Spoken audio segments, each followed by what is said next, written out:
et les fils entre elles. Donc, quel fil va et là-bas, quel fil.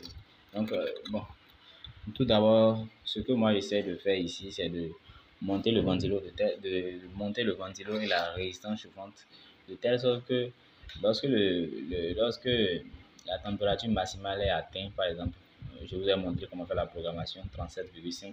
Lorsque la température maximale est atteinte 37,5, le ventilo et la résistance chauffante s'arrêtent. Donc c'est le montage que j'aimerais faire aujourd'hui, spécialement aujourd'hui. Et il y a plusieurs montages. Il y a certains qui laissent fonctionner le ventilo 24 heures sur 24.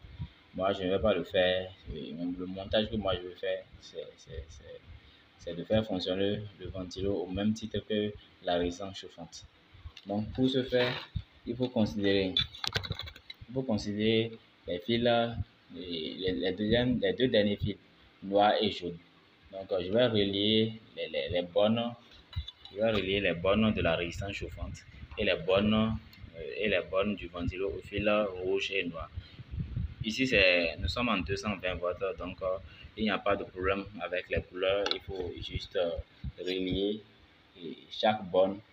Je prends une borne du ventilo que je mets au noir et une borne de la résistance chauffante que je mets au noir, une autre borne du ventilo que je mets au jaune et une autre borne de la résistance chauffante que je mets au jaune. Donc, je vais m'amuser à faire ça et à scratcher. Donc, comme vous pouvez le constater, c'est fait. Quand je prends un des fils du ventilo, vous allez constater que l'un des fils du ventilo, quand je suis correctement, elle est relié au fil noir là. Et le second fil du ventilo est relié au fil jaune. Donc, j'ai pris un des fils du ventilo et un des fils de la résistance chauffante qui est lié au deuxième fil noir et un des fils du ventilo et un des fils de la résistance chauffante qui est lié au deuxième fil jaune. Donc, maintenant, il reste l'entrée du courant. L'entrée du courant, et ça, c'est le courant qui vient de la fiche. Donc, je vais faire un trou quelque part là, ou bien là, pour faire rentrer la fiche pour ramener du courant ici, aux deux bornes. Et voilà, l'entrée du courant est reliée là au premier fil noir et au rouge.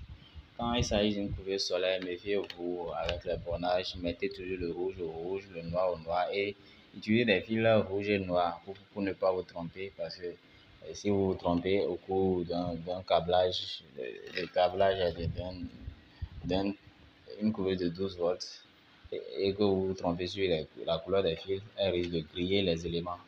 Donc, ma fiche est là. Ma fiche est là que je vais brancher pour que vous puissiez voir ce à quoi ça aspire.